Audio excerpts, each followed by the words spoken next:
Seigneur. Nous proclamons Jésus-Christ Seigneur. Nous proclamons Jésus-Christ Seigneur pendant ce temps de prière, dans le nom puissant de Jésus. Merci Père, parce que tu te manifestes. Merci Père, parce que tu prends le total contrôle. Merci Père, tu es le roi des rois. Dans le nom puissant de Jésus-Christ. Amen. Que Dieu bénisse tous ceux qui sont connectés. Que la grâce de Dieu soit avec vous. Que la paix de Dieu soit avec vous. Pour ceux qui ne me connaissent pas, je me présente, je suis le pasteur Ndongue Yannick. Et nous allons passer un merveilleux temps de prière ensemble, un temps de prière, un temps aussi de la parole de Dieu. Parce que nous ne pouvons rien faire sans la parole. La Bible dit dans le livre de Romains 10, verset 17, que la foi, elle vient de ce qu'on entend, et ce qu'on entend vient de la parole de Dieu. Donc une prière qui n'est pas fondée sur la foi est une prière qui ne peut pas porter du fruit. Dieu n'obéit pas à ce que nous lui disons. Dieu ne répond pas à nos prières, mais Dieu répond à notre foi. Et notre foi, c'est le reflet de la parole de Dieu que nous avons reçue et qui a produit en nous une foi. Et nous la redonnons à Dieu. Et Dieu nous exauce, Dieu nous bénit en retour. Voilà pourquoi, 6, verset 33.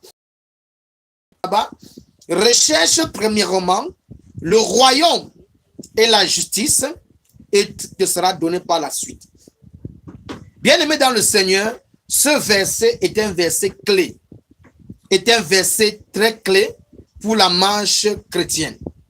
Beaucoup de personnes n'ont pas compris que la meilleure manière de bénéficier des services venant de Dieu, c'est de chercher les intérêts de Dieu dans tout ce que nous pratiquons dans la vie. Dans tout ce que nous faisons dans la vie. Nous devons pratiquer d'abord la volonté de Dieu.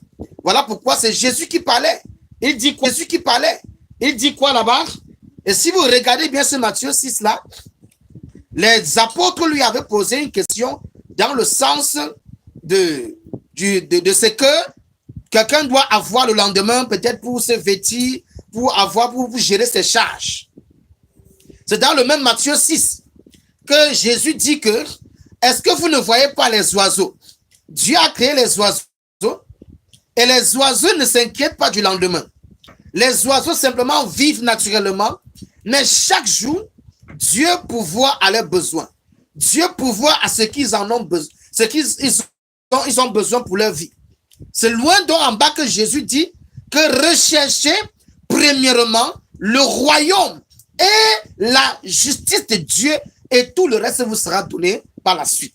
Il est question ici de décrypter c'est quoi le royaume, c'est quoi la justice de Dieu. Parce que si nous comprenons réellement ce que c'est que le royaume, nous allons chercher le royaume. Si nous comprenons réellement ce que c'est que la justice de Dieu, nous allons chercher la justice de Dieu. Je vais paraphraser Matthieu 6, verset 33. Matthieu 6, verset 33 veut aussi dire recherche premièrement le plan de Dieu, les volontés de Dieu. Le mariage que tu cherches te sera donné par la suite. L'argent que tu cherches te sera donné par la suite. La guérison que tu cherches te sera donnée par la suite. La protection que tu cherches te sera donnée par la suite. Mais tout commence en cherchant premièrement les intérêts du royaume. Vous devez le savoir sans aucune forme d'ambiguïté. Dans Matthieu, dans le livre de 2 Corinthiens 5, verset 17, la Bible dit, nous sommes des ambassadeurs de Christ sur la terre. Nous sommes des missionnaires. Jésus-Christ lui-même avait dit que vous habitez dans le monde, mais vous n'appartenez pas au monde. Donc nous habitons dans une atmosphère qui n'est pas le nôtre. Nous sommes simplement des missionnaires sur la terre. Nous avons été envoyés sur la terre pour accomplir un but divin, pour accomplir une mission divine. Voilà pourquoi la pensée de l'homme doit d'abord se tourner par qu'est-ce que Dieu veut que je fasse pour lui dans ce monde-ci? Qu'est-ce que Dieu veut que je fasse pour lui sur cette planète Terre? Qu'est-ce que Dieu veut que je fasse pour lui dans ce travail que je cherche? Qu'est-ce que Dieu veut que je fasse pour lui dans cette chose que j'aspire et que je désire que Dieu puisse le faire pour moi? Quand tu mets les intérêts de Dieu en premier, alors Dieu doit agir évidemment et facilement, simplement parce que tu as mis Dieu en premier. Quand vous lisez bien le livre de Matthieu 6, dans le livre d'Ézéchiel, Ésaïe 6. Dans Ésaïe 6, la Bible dit là-bas que Dieu cherchait un homme qui doit envoyer. Bien aimé dans le Seigneur, je disais hier et je le redis aujourd'hui là, que Dieu a plus de problèmes que nous. Dieu a plus, il n'y a pas quelqu'un, il n'y a pas une entité qui a des problèmes comme Dieu a des problèmes. Dieu dirait toutes les situations de plus de 8 milliards de personnes sur la planète Terre. Dieu doit répondre à des millions de sujets de prière qui sont élevés vers lui. Dieu doit protéger ses enfants qui eux-mêmes dans la rébellion se sont détournés, ont pris des choses, ils les ont mis dans des problèmes. Dieu est en train de regarder même des personnes qui sont encore dans le monde, comme Paul. Lui, Paul, avant que Paul ne soit Paul, il était Saul. Il persécutait l'église. Il y a encore des personnes qui sont comme des Saul. Ils sont en dehors de l'église. Ils insultent les églises. Ils se moquent de Dieu. Et quand Dieu les regarde, Dieu a tellement de la compassion et de la miséricorde parce que Dieu sait une chose, cette personne, c'est un Paul, mais qui est encore égaré dans le monde. Et Dieu se pose la question, qui doit aller prêcher l'évangile à cette personne? Qui doit aller annoncer la bonne nouvelle? Qui doit aller annoncer la bonne nouvelle du salut? Qui ira lui prêcher? Bien aimé dans le Seigneur, notre Dieu là, il a plus de problèmes que nous. Ces problèmes sont tellement nombreux que dans Ésaïe 6, Dieu ne pouvait plus se taire. Il a ouvert sa bouche et il cherchait sur la terre un homme qui peut résoudre ses problèmes. Et Ésaïe, à l'époque, s'est présenté devant Dieu. Il a dit à Dieu, mais voici, Père, ce que tu veux résoudre comme problème là, utilise-moi pour aller faire cette chose-là. Utilise-moi pour aller accomplir cette mission. Utilise-moi pour aller réaliser cette mission. Utilise-moi pour aller parler à ton peuple. Bien-aimé dans le Seigneur, est-ce que tu sais que Dieu veut t'utiliser là où tu es? Tu es tellement focalisé sur ce que tu veux que Dieu fasse pour toi. Tu veux une guérison, tu veux un miracle, tu veux une protection. Mais est-ce que tu es conscient que Dieu lui-même veut t'utiliser pour sa gloire? Est-ce que tu sais que Dieu veut que tu sois un instrument entre ses mains? Est-ce que tu sais que Dieu veut que tu sois l'intercesseur de ta famille? Est-ce que tu sais que Dieu veut que tu sois la personne qui doit te tenir à la brèche et annoncer l'évangile dans ta famille, dans ton entreprise, annoncer l'évangile dans ton quartier? Est-ce que tu es conscient que Dieu te cherche pour te donner du travail pour son royaume, au compte de son royaume? C'est parce que tu es trop concentré sur ce que tu veux que Dieu fasse pour toi. Tu veux seulement que Dieu fasse. Mais est-ce que tu as un jour demandé à Dieu, papa, toi-même, est-ce que tu n'as pas quelque chose? Quand nous parlons de faire quelque chose pour Dieu, les gens ont d'abord dans leur tête que c'est donner l'argent à Dieu. Donner l'argent pour l'avancement de l'œuvre de Dieu. Ça, c'est basique, ça. C'est-à-dire, ça, c'est un truc qu'on doit le faire naturellement. Ce que je dis, c'est au-delà de donner l'argent. C'est au-delà de contribuer pour qu'on puisse faire quoi que ce soit. Mais c'est d'être toi-même un acteur dans l'action de l'avancement du royaume sur la terre. C'est d'être toi-même une actrice dans l'avancement du royaume de Dieu sur la terre. Dieu te cherche pour être un acteur. Dieu te cherche pour être une actrice dans l'avancement du royaume de Dieu sur la terre. Dieu a besoin de toi, mon frère, ma soeur.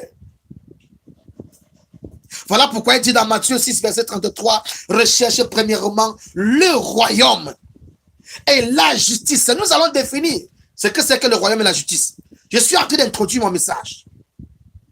Recherche premièrement le royaume et la justice. Et tout le reste vous sera donné par la suite. Alléluia. Est-ce que tu peux mettre des commentaires pour sécuriser? Je ne sais pas comment ça se passe ici. Je ne vois pas de commentaires monter chez moi. Je ne sais pas si mon équipe technique est connectée pour me faire un feedback. Voilà, je ne sais pas si mon équipe technique est connectée. Voilà, mais s'il y a quelqu'un qui est connecté dans ce groupe, qui est dans le groupe, notre groupe, qui m'aide à pouvoir partager ce lien dans notre groupe WhatsApp, s'il vous plaît. Je ne sais pas si mon équipe technique est là. S'il y a quelqu'un dans le groupe qui m'aide à repartager encore le lien, et à me communiquer. Est-ce que tout va bien? Est-ce que quelqu'un peut mettre les commentaires pour me donner l'état du live? Vous savez, je ne suis pas habitué sur YouTube. Voilà, je ne suis pas habitué à faire des lives sur YouTube. Du coup, je veux avoir le feedback de ce que je fais. Est-ce que quelqu'un peut me dire en commentaire? Est-ce que le son est bon? Est-ce que tout est bon? Est-ce que tout est... Vous me recevez bien? Avant que je puisse avancer. Voilà, je vois un commentaire. Je reçois cette grâce. Merci pour le commentaire. Merci infiniment. Voilà, encouragez-nous avec des commentaires comme ça au fur et à mesure. Ça me permet de savoir que tout va bien et je puisse continuer sans pouvoir m'arrêter. Donc, comme je te disais tantôt, s'il y a quelqu'un qui appartient à notre groupe, qu'il m'aide à repartager le lien dans le groupe. Je ne sais pas si mon équipe technique est connectée, mais qu'il m'aide à repartager dans le groupe. Voilà, parce que j'ai pris le live en cours. Alors, je disais tantôt que Dieu a besoin de toi, bien-aimé dans le Seigneur. Écoutez, vous savez, la notion de Dieu, nous devons voir la notion de Dieu comme la notion d'un père. Quand on a demandé à Jésus, Jésus, enseigne-nous à prier. La première phrase que Jésus a dite, il dit, quand vous priez, dites notre Père qui est dans les cieux. Jésus a ramené la notion de Dieu dans la dimension de Père. Nous devons d'abord voir Dieu comme un papa. Un papa. Prenons l'image d'un papa biologique. C'est-à-dire ton père biologique. Quand tu étais encore tout jeune, tu habitais encore dans la maison familiale. Et si tu es jeune aussi ici, tu habites dans la maison familiale où tes parents sont là. Et tes parents te payent les études, tes parents te nourrissent, tes parents te logent, tes parents font tout pour ton épanouissement. Mais toi, en retour, qu'est-ce que tes parents attendent de toi? Numéro 1, que l'argent qu'ils investissent à l'école là, que tu fréquentes bien et que tu sois concentré. C'est-à-dire que tu sois quelqu'un de sérieux dans ce que tu fais. La deuxième chose que ton parent attend de toi, c'est que tu sois utile à la maison. Utile dans quel sens? Utile dans le sens où tu dois laver les assiettes, laver le sol, faire un travail à la maison, exécuter une tâche à la maison, faire quelque chose de concret à la maison. Tes parents attendent quoi de toi? Tes parents attendent que s'il y a de l'eau à puiser, que tu sois disponible pour le faire. Est-ce que vous voyez un peu la notion de père? Dans la notion de père, les fils ont un rôle à jouer. Les fils ont un très très grand rôle à jouer. Quand le fils n'est plus en train de jouer son rôle, ça peut briser la connexion père-fils. Vous qui êtes parents dans ce live, vous qui êtes des parents dans ce live, quand vous avez un enfant qui est paresseux et qui évite constamment le travail, vous n'avez pas vraiment une grande attention envers cet enfant. Vous ne pouvez pas être en route et penser peut-être lui garder, lui faire un petit cadeau, je ne sais pas moi, je sais pas, d'un hamburger, je ne sais pas, quelque chose de ce genre. Pourquoi? Parce que l'enfant ne fait pas ta fierté à la maison. L'enfant ne se rend pas utile. Mais puisque tu es parent, tu es dans l'obligation de faire tes responsabilités de père, loger, protéger et envoyer à l'école. Avec Dieu, nous devons voir la même chose. De la même manière que tu attends que Dieu te bénisse, que tu attends que Dieu fasse des choses pour toi, Dieu aussi attend que toi tu fasses des choses pour Dieu. Lui t'attend en retour. Parfois tu es là, tu dis, ah, j'ai un problème dans ma vie, je veux que Dieu... Alors que ton problème là, c'est Dieu qui a permis que le problème soit là. Pour qu'il puisse te délivrer et que tu sois une solution pour les autres. Permettez-moi de lire Jean 9. Hein. Vous allez voir. Ce que je vais lire, ça va choquer beaucoup de personnes. Jean 9. Permettez-moi de le retrouver rapidement. Pendant ce temps, écrit, mets en commentaire Jean 9, verset 1. Mets en commentaire Jean 9, verset 1. Ok, il est écrit là-bas. Nous sommes dans Jean 9, verset 1. Jésus vit en passant un homme aveugle de naissance.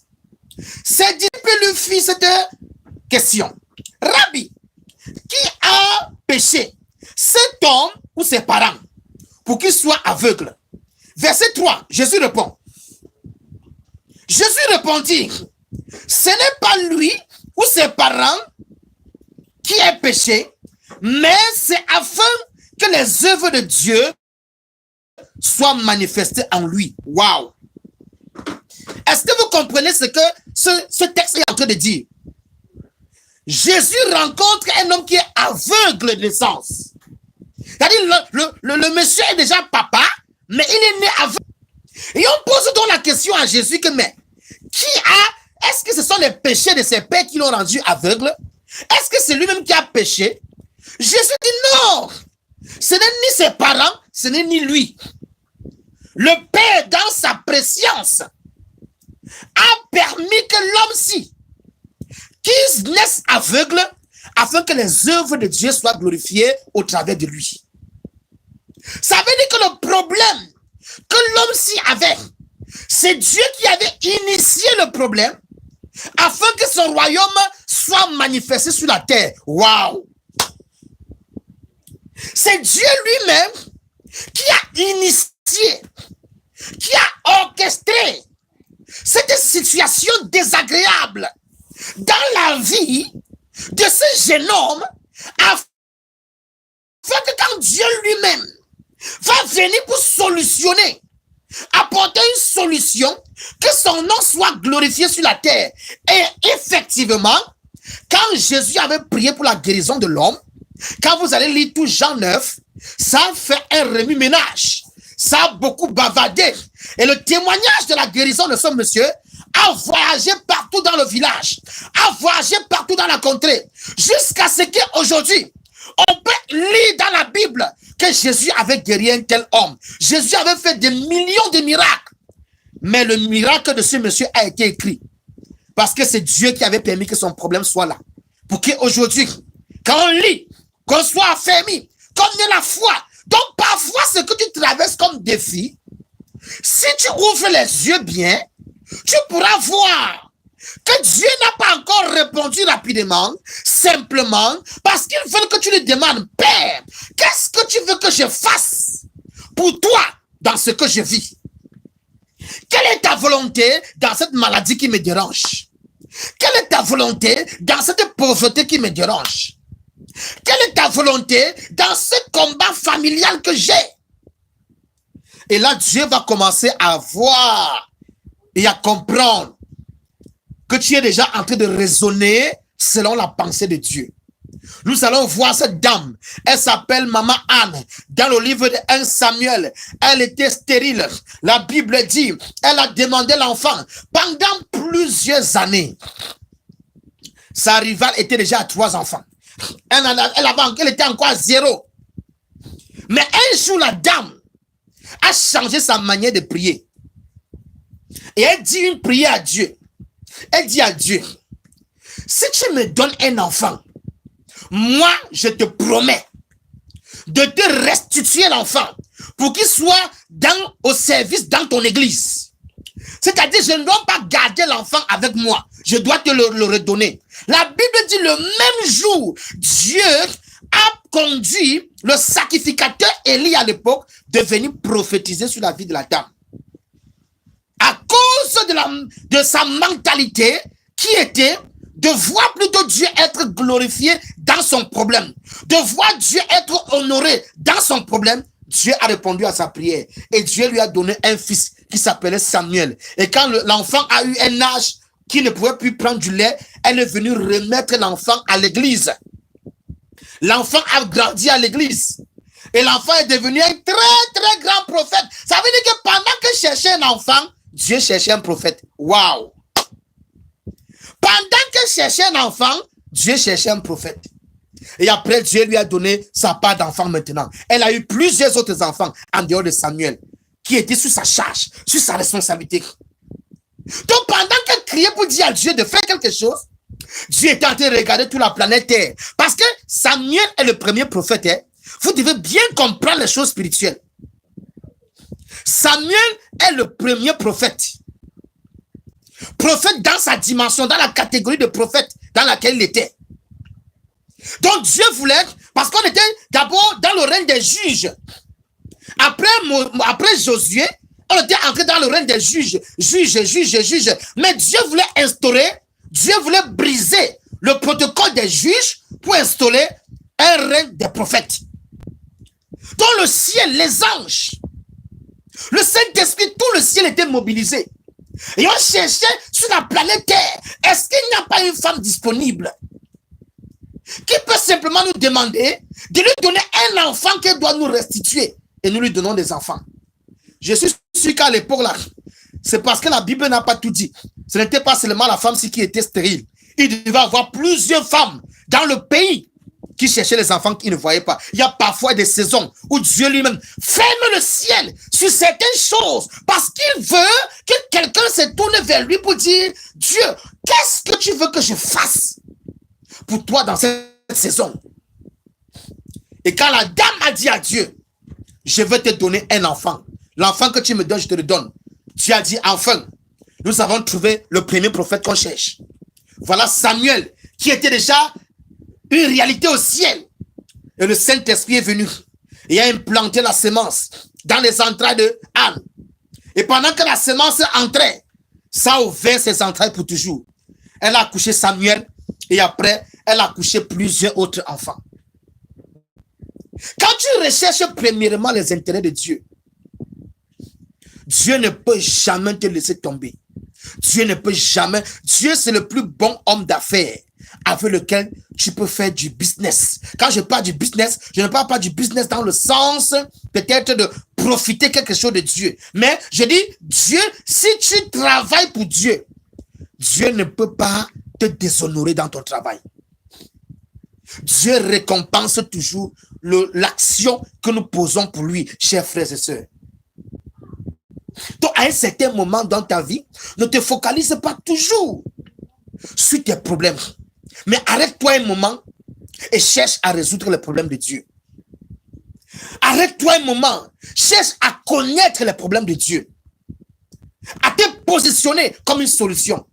Pendant que Dieu va t'utiliser comme une solution, la même onction qu'il va te donner pour aller faire des solutions, la même onction là, c'est ton capital. La même onction là, c'est ton argent. La même onction là, c'est ta guérison. La même onction là, c'est ta protection. La même onction là, c'est ton élévation. La même onction là, c'est ta promotion. La même onction là, c'est ça qui va combattre les ennemis qui se lèvent contre toi. Quand Dieu t'envoie, il t'équipe. Et cet équipement est en même temps pour Dieu et aussi pour toi. Voilà pourquoi la Bible dit que la parole est une épée à double tranchant. Le côté de Dieu est tranchant, ton côté est tranchant. La même onction, ça fait les choses du royaume. La même onction fait avancer ta vie en même temps. Mais le principe, c'est de regarder d'abord vers les intérêts de Dieu. Matthieu 6, verset 33. Recherchez premièrement le royaume et la justice et tout le reste vous serez donné par la suite. Maintenant, venons dans les définitions. C'est quoi le royaume? C'est quoi la justice de Dieu? C'est quoi le royaume de Dieu? C'est quoi la justice de Dieu? Quand nous partons dans Jean 3, la Bible dit, quand Jésus dialoguait avec Nicodème, il dit, on ne peut entrer dans le royaume que si on est d'eau et d'esprit. C'est-à-dire, le royaume commence par la nouvelle naissance. Le royaume de Dieu commence par la nouvelle naissance. Si tu es quelqu'un que tu n'as pas encore donné ta vie sincèrement à Jésus, abandonné ton cœur sincèrement à Jésus, mais que tu veux seulement des solutions, tu n'es même pas encore dans le royaume de Dieu. Pour ne pas dire, tu ne peux même pas faire les intérêts du royaume parce que tu n'es même pas dans le royaume. Tu es à l'extérieur du royaume. Cherche à donner ton cœur à Dieu. Cherche à donner ta vie à Dieu. L'apôtre Paul pouvait dire dans Galates 2, verset 20, ce n'est plus moi qui vis, mais c'est le Christ qui vit en moi. L'apôtre Paul avait atteint une certaine dimension spirituelle dans laquelle son point de vue ne comptait plus. Ses émotions ne comptaient plus. Ce que les hommes disent ne compte plus. Qu'est-ce que Dieu dit d'abord? Quand Dieu parle, le reste n'est pas important. J'avance avec la pensée de Dieu. Je marche avec la pensée de Dieu. Je parle avec la pensée de Dieu. Et si Dieu aussi ne dit rien, je ne bouge pas. Voilà ce que Paul était devenu. Mais tu ne peux pas faire avancer le royaume quand tu n'as pas encore donné ta vie à Jésus. Donner sa vie à Jésus, ce n'est pas aller à l'église. Tu peux prier chaque soir. Allez lire. Après le live, allez lire le livre de Daniel 10. Pardon, le livre de Acte 10. Acte 10. L'homme s'il s'appelle Corneille. On parle d'un homme pieux. D'un homme droit. On parle d'un homme qui menait une vie vraiment exemplaire. Il faisait des dons. Il faisait tout pour plaire à Dieu. Dieu a tellement vu Corneille comme ça, il dit, hey, Corneille, si c'est vrai, il a un bon caractère, il a une bonne mentalité, il aide les veuves, il aide les orphelins, il aide les pauvres, mais il n'appartient même pas à mon royaume. Dans la miséricorde de Dieu, Dieu a envoyé un ange dans le rêve pour dire à Nicodème, c'est bon, on a vu tout ce que tu fais, on a même entendu tes prières, mais nous, on ne peut pas répondre à tes prières. On ne peut pas collaborer avec toi tant que tu n'appartiens pas à notre royaume. Envoie tes agents à chercher un homme qu'on appelle Pierre. Et Pierre viendra vous conduire dans mon royaume. Et dès ce moment, vous allez appartenir à mon royaume. Et je peux collaborer avec vous. Dans le cas de Corneille, Dieu avait envoyé un ange. Dans ton cas, ce n'est pas un ange que Dieu a envoyé. C'est la voix que tu écoutes en ce moment. C'est cette voix qui t'appelle à venir au Seigneur. C'est cette voix qui t'appelle à t'abandonner à Dieu. C'est cette voix qui t'appelle à revenir à Dieu. C'est cette voix qui t'appelle à revenir dans ton premier amour.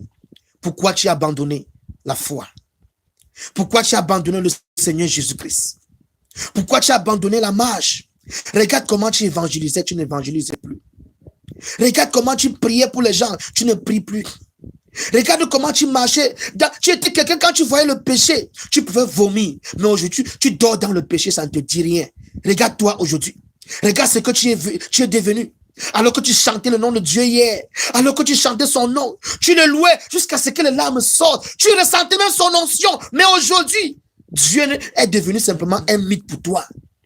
Tu parles de Dieu au passé. Tu parles des expériences de Dieu au passé. Mon frère, ma soeur, tu peux encore parler des expériences de Dieu dans ton présent. Parce que la Bible dit, dans le livre d'Apocalypse 3, Jésus est à la porte, il toque. Ce message est en train de toquer la porte de ton cœur, est en train de toquer la porte de ta vie, afin que tu reviennes à la maison. Écoute cette voix, que cette voix soit la voix de ce messager que Dieu a envoyé vers toi ce matin, ce soir. Tu ne savais pas que tu venais écouter un tel message. Tu ne savais pas que Dieu avait une telle parole à te donner.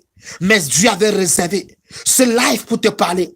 Il avait réservé ce moment pour te parler. Parce que Dieu te veut dans sa maison. Dieu te veut dans son royaume. Dieu te veut dans sa dimension. Il a besoin de toi. La place que tu avais laissée. Personne n'a encore pris cette place, mon frère, ma soeur. Ta chaise est vide. Ta chaise est vide dans cette église. Ta chaise est vide dans l'évangélisation là où tu étais. Ta chaise est vide dans le groupe de la chorale. Ta chaise est vide. Ah oui. Là où tu étais leader. Ta chaise est vide dans l'intercession que tu faisais. Qu'est-ce que tu fais loin de Dieu? Dieu t'appelle aujourd'hui de revenir. Dieu veut que tu reviennes. Comme dans Ésaïe 6. Dieu cherche un homme. Mais dans ton cas, Dieu ne cherche pas un homme. Il te rappelle de revenir à la maison, mon frère, ma soeur. Il te dit, reviens. Ce n'est pas grave. Tu t'es éloigné, ce n'est pas grave. Dans 1 Jean 1 verset 9, si mon peuple se répand et se détourne de ses mauvaises voies, moi Dieu, je les pardonnerai de leurs péchés. Et je vais les purifier de toute iniquité. Le plus important n'est pas ce que tu as fait. Le plus important n'est pas le pourquoi tu es parti. Mais la décision qu'il faut prendre, c'est de décider de revenir. Le plus important pour Dieu, c'est quand tu dis, mon Seigneur Jésus, je reviens. Quand tu dis à Jésus, je reviens, le reste ne compte plus, mon frère, ma soeur. Le reste ne compte plus. Dieu n'est pas comme les hommes. Quand un homme quand tu viens te repentir devant un homme, l'homme l'a dit d'abord, tu as fait ça pourquoi? Tu es monté pourquoi? Tu es méchant pourquoi? Non, Dieu n'est pas dans les choses de l'enfantillage. Dieu n'est pas dans les choses des hommes. La Bible est claire. Si un homme se repent, il y a un Dieu pour répondre. Ce que Dieu cherche, c'est un cœur repentant. C'est un cœur qui veut revenir à la maison. C'est tout ce que Dieu cherche. Est-ce que tu te rappelles dans le livre de Luc 15? Le type ci qu'on appelle le fils prodigue, il allait dehors, il a quitté la maison de Dieu, il a quitté la présence de Dieu. Je ne sais pas combien d'années il avait fait dehors. Mais certainement, ça devait être beaucoup d'années. Parce que la fortune qu'il avait pris, c'est une fortune qui pouvait le traîner 5 ans dehors. Ça fait peut-être 3 ans que tu n'es plus dans la présence de Dieu. Ça fait 5 ans, je ne sais pas. Il y a quelqu'un qui m'écoute, que ça dit, quand je vois dans mon esprit, je vois 4 ans et 3 mois. 4 ans et 3 mois que tu as quitté la présence de Dieu. Le fils prodigue, le jour qu'il a décidé de revenir, le père ne lui a pas grondé en disant que, qu'est-ce que tu faisais? Non. La Bible dit le père est sorti de la maison. C'est-à-dire le père est sorti du royaume. Et le père est entré dans le monde. Et il a dit, mon fils, parce que tu as décidé de revenir, tu disais que tu n'as pas la force pour revenir. Tu disais que tu vas revenir comment? Tu dis que tu... Non, Jacques 4, verset 2. Revenez à Dieu. Approchez-vous de Dieu. Et Dieu doit s'approcher de vous. Tout ce que Dieu veut, c'est que tu désires le faire. Et que tu commences à le faire. Pendant que tu vas commencer à le faire, Dieu va t'aider à réaliser le désir de ton cœur. Selon le Psaume 145, verset 19, Dieu doit donner la force. Dieu doit donner l'onction pour que tu sois capable de le faire. Voilà pourquoi le père était sorti hors de la maison. Il est venu, il a pris l'enfant dehors. Il a déshabillé l'enfant dehors. Parce qu'on n'entre pas dans le royaume de Dieu avec l'impureté, avec le péché, avec les souillures, avec la saleté. Non, on ne peut pas entrer dans la maison de Dieu avec ça. Dans la présence de Dieu avec ça. Le père lui a enlevé tous les vêtements. Il a mis de nouveaux vêtements. Il a mis tout. Il a dit, va prendre une douche. Va te doucher. Et prends ces vêtements. Viens à la maison maintenant. Et il a égorgé un veau gras, un grand veau gras, et toute la famille était en fête. Voilà pourquoi la Bible dit dans le même Jean 15 là, que dans le même Luc 15 pardon, que quand une âme se répand, il y a de la joie au ciel, frères et sœurs. Mon frère, ma sœur, Dieu te veut. Dieu a besoin de toi. S'il te plaît, si tu m'écoutes, Dieu a besoin de toi. Ce n'est pas ton pasteur qui a besoin de toi. Ce n'est pas ton leader qui a besoin de toi. Mais c'est Dieu qui a besoin de toi. S'il te plaît, je veux que tu puisses écouter cette voix et la prendre en considération. Parce que ce n'est pas moi qui te parle. Je te parle sous l'inspiration de l'Esprit Saint. Comme je disais dans Jean 3, il faut d'abord entrer dans le royaume. Avant de dire qu'on va faire le royaume, les intérêts du royaume de Dieu. Maintenant que tu entres dans le royaume, je veux prier après pour toutes ces personnes qui veulent revenir à la maison. Donc si tu as écouté, reste jusqu'à la fin parce qu'après je vais prier avec vous. Et je vais prier des prières fortes pour vous. Il a tellement joué avec votre foi. Il a tellement joué avec vos dons spirituels.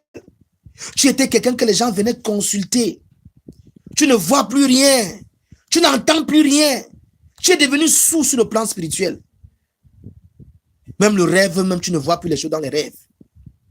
On dirait que Dieu t'a abandonné. Mais je viens te dire qu'il ne t'a jamais abandonné. C'est pour ça qu'il te parle par ma voix. C'est pour ça qu'il est en train de te dire, mon fils et ma fille, reviens. Je vais restaurer tes dons spirituels. La chaise que tu avais laissée là, reviens t'asseoir dessus. Là où tu avais laissé là, je vais seulement te donner la force pour continuer à aller de l'avant. Maintenant, quand tu entres dans le royaume, c'est quoi le royaume? C'est l'ensemble des actions que nous menons pour accomplir le plan de Dieu sur la terre. C'est ce qu'on appelle le royaume de Dieu. Ça, c'est sur la terre, bien évidemment. Parce qu'il y a deux dimensions du royaume. Il y a la dimension terrestre et il y a la dimension céleste. Mais ce que je veux enseigner dans ce message-ci, c'est la dimension céleste. Parce que dans la dimension terrestre, dans la dimension céleste, ça, c'est autre chose. Dans le royaume de Dieu, dans la dimension terrestre, c'est l'ensemble des actions concrètes que les hommes mènent pour accomplir la volonté de Dieu sur la terre. Et pour mener une action concrète, pour accomplir la volonté de Dieu sur la terre, il faut être apte à écouter Dieu. Dans le livre de Colossiens 3, verset 17, on dit, si vous voulez faire tout, faites tout au nom du Seigneur Jésus-Christ. Ne faites rien en dehors de Jésus-Christ. Faites tout en son nom. Accomplissez tout en son nom. Réalisez tout en son nom. Ne faites rien en dehors de son nom. Je t'assure d'une chose, mon frère, ma soeur. Matthieu 6, verset 33 ne ment pas. C'est une réalité. Si tu cherches d'abord ce royaume-là, Les bénédictions que tu cours depuis là, tu ne vois pas là, ça va venir tout seul. Je te dis la vérité devant Dieu. Je veux prendre un peu ça dans le cadre du travail. On a l'habitude de dire que quelqu'un qui ne travaille pas ne peut pas avoir de salaire. Dans le monde, dans le langage du monde, et c'est vrai. Si quelqu'un reste à la maison, il ne fait jamais rien, il va voir l'argent comment? Tu dois faire quelque chose de concret qui peut te générer un revenu. Mais toi, tu ne fais jamais rien pour Dieu. Mais tu veux que le compte bancaire de Dieu agisse dans ta vie. Tu veux que les anges de Dieu travaillent pour toi. Non, les anges de Dieu sont là pour sécuriser le royaume de Dieu sur la terre. Ils ne sont pas là pour sécuriser les hommes. Je répète encore, les anges ne sont pas là pour sécuriser les hommes. Je pèse mes mots. L'ange de Dieu campe autour de ceux qui craignent Dieu. C'est le livre de Somme qui dit ça. Donc c'est ceux qui craignent Dieu là. La crainte de Dieu, c'est suivre le plan de Dieu sur la terre. C'est ceux-là qu'ils vont avoir le ministère angélique qui va les accompagner. Le malheur parfois t'arrive parce que tu es trop concentré sur ta propre vie et tu as laissé les intérêts de Dieu de côté. Tu vas dire que mais qu'est-ce que moi je peux faire pour Dieu? Tu peux évangéliser pour Dieu. Tu peux parler de Dieu dans ta famille. Tu peux prier pour ta famille. Tu peux intercéder pour tes amis. Tu peux intercéder que Dieu sauve tes collègues. Tu peux intercéder pour ton pasteur que tu critiques tous les jours.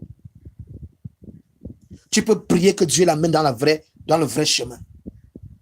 Au lieu de passer le temps à le critiquer, à l'insulter, à le vilipender. Tu peux intercéder pour le corps du Christ au lieu de passer le temps sur Internet, à venir liker les vidéos, là où on a exposé les chrétiens, les pasteurs, là où on a insulté les pasteurs, tu es là-bas pour liker. Là où on a en train de parler mal des pasteurs, c'est là où on te trouve. Tu dois intercéder pour que Dieu ramène ces personnes-là qui sont égarées à la maison. Personne ne peut marcher avec Dieu avec sa propre force. Le livre de Zacharie 4, verset 6. Personne ne peut marcher avec Dieu, même pas un pasteur, même pas un apôtre. L'homme là n'existe pas qui peut marcher avec Dieu avec sa propre force. L'homme là n'existe pas et ne doit jamais exister parce que les choses de Dieu sont une folie pour les hommes, sont une folie pour le langage humain, sont une folie pour le corps humain. Voilà pourquoi les œuvres de la chair sont opposées aux œuvres de l'esprit. Quand l'esprit veut avancer comme ça, la chair veut aller à gauche. Parce que la chair ne peut pas connaître Dieu. Elle ne peut pas comprendre Dieu. Nous devons la soumettre. Nous devons l'ordonner. Nous devons la commander d'obéir à Dieu. C'est une instruction qu'on le donne. Une instruction ferme.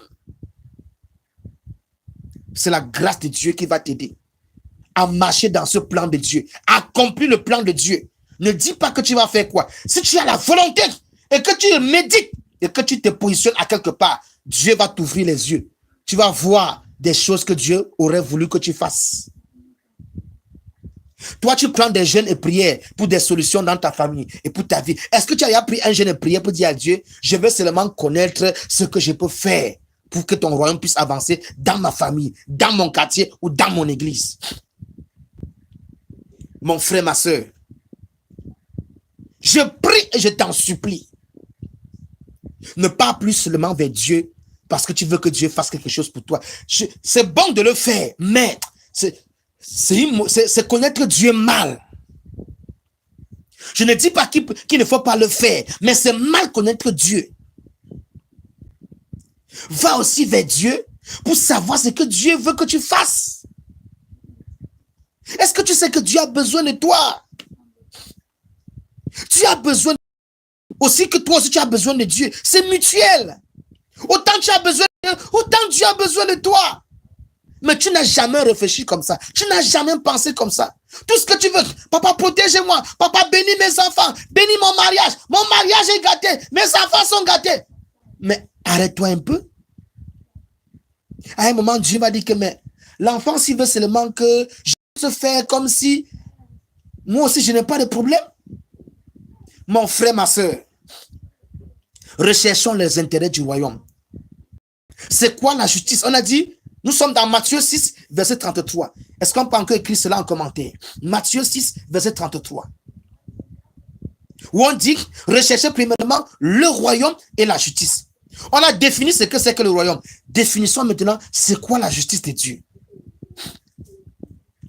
La justice de Dieu, c'est simplement les commandements de Dieu qui sont mis à la disposition des hommes pour que les hommes puissent les appliquer. Aussi simple que cela.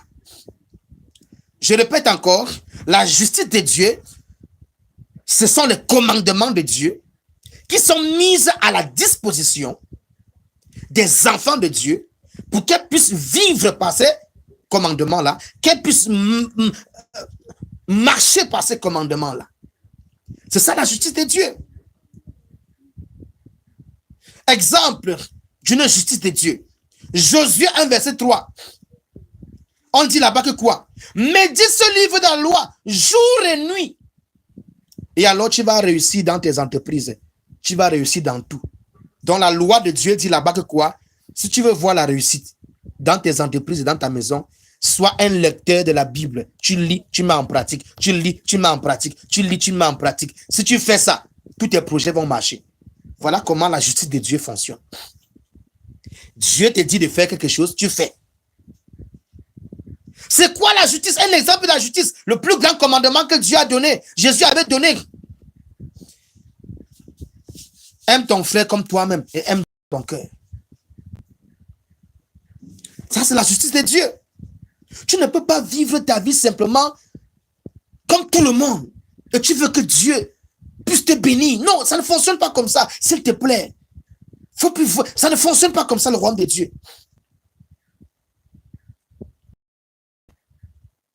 Tu ne dois pas vivre ta vie comme tu veux. Mais en même temps, tu veux que Dieu te bénisse. En même temps, tu veux que Dieu te protège. Non, ça ne fonctionne pas comme ça, mon frère, ma soeur. Tu dois veiller à la qualité de vie que tu as. Tu dois veiller à la qualité de marche que tu as. Tu n'as plus le droit de vivre comme tout le monde. Parce que le jour que tu décides suivre Dieu, c'est un mariage. Et dans un mariage, on obéit à l'époux. Jésus, c'est l'époux. Jésus, c'est le mari de l'église. On doit se soumettre au mari. Si tu ne te soumets pas au mari, ton mariage va se gâter. Beaucoup de mariages physiques se gâtent parce que les femmes ne se soumettent pas à leur mari. Donc, si tu veux marcher avec Dieu sans avoir les problèmes, s'il te plaît, soumets-toi à Jésus. Jésus, c'est quoi? Jean 1, il est la parole de Dieu. Ne dis pas que je ne l'ai jamais vu. Si tu veux voir Jésus, ouvre la Bible, tu vas le voir à l'intérieur. Tu n'as pas besoin d'avoir une vision. Non, j'ai vu Jésus. Non, tu n'as pas besoin d'avoir une vision, mon frère, ma soeur. Jean 1, verset 1. Au commencement était la parole. La parole était avec Dieu. Et plus loin dans le verset 12, la parole s'est fait chair. Elle est venue au milieu des hommes. La parole de Dieu, c'est Jésus. Tu cherches Jésus où? Dans un rêve? Dans une vision? Pourquoi tu veux qu'il t'apparaisse? Il est là dans la Bible. Il est là, il est là. Il est là. Lis la Bible, tu vas voir Jésus. Tu cherches, tu veux écouter la voix de Dieu. Lis la Bible. Jésus, c'est la voix de Dieu. C'est lui la voix de Dieu. Tu vas encore écouter quoi? La Bible est là, lis-la. Médite. Tu vas écouter la voix de Dieu dans la Bible. Tu vas écouter, mon frère, ma soeur. Tu cherchais Jésus au mauvais endroit. Tu le cherchais dans un rêve. Tu le cherchais dans une vision. Tu le cherchais dans un songe. Ce n'est pas mauvais. Mais ça ne marche pas toujours, mon frère, ma soeur. Oui, je connais les gens qui cherchent à voir Jésus. Depuis 10 ans, ils n'ont pas encore vu Jésus dans une vision. Et ils sont stigmatisés, ils sont frustrés. Donc, ça ne sert à rien de prendre une route. Une route rare. Une route que Jésus passe là-bas rarement. Ça, c'est si tu veux voir Jésus seulement dans le... il passe là-bas rarement. Il n'est même pas obligé de se révéler à toi dans cette dimension que tu cherches là. Mais à coup sûr, si tu entres dans la parole de Dieu, tu vas écouter Dieu te parler par la bouche de Jésus. Parce que Jésus est la parole de Dieu, mon frère, ma soeur. Tu cherches une direction une directive pour ton mariage. Voilà ça dans la parole de Dieu. Vous savez, bien aimé dans le Seigneur, si nous les hommes, on connaissait l'importance de la parole de Dieu, moi je pense que les l'église d'aujourd'hui aurait une autre image. Parce que moi, quand je regarde l'église aujourd'hui de manière générale, l'église a une tendance à s'attacher trop au pasteur, à s'attacher trop aux hommes de Dieu. Pasteur, je veux une prière. Pasteur, je veux une délivrance. Non. J'aime les gens qui viennent me dire, pasteur, je veux que tu m'enseignes la parole de Dieu. Voilà le genre de personnes que j'aime marcher avec eux. Je prends plaisir avec le genre de personnes-là. Parce que quand tu pries pour quelqu'un, tu vas toujours prier jusqu'à ce que Jésus-Christ va revenir. Mais si tu lui montres le secret, si tu lui montres la parole, si tu lui montres comment on trouve les solutions, toi aussi, ça diminue ton travail.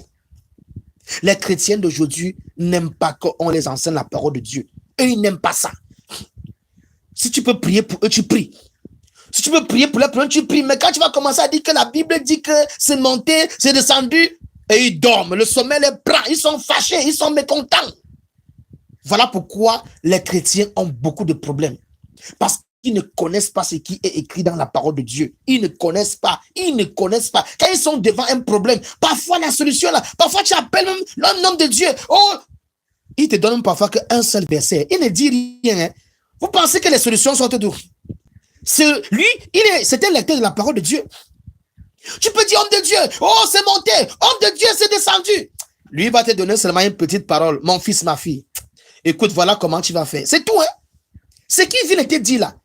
Et c'est dans la parole de Dieu qu'il a compris que Dieu fonctionne comme ça. Dieu marche comme ça.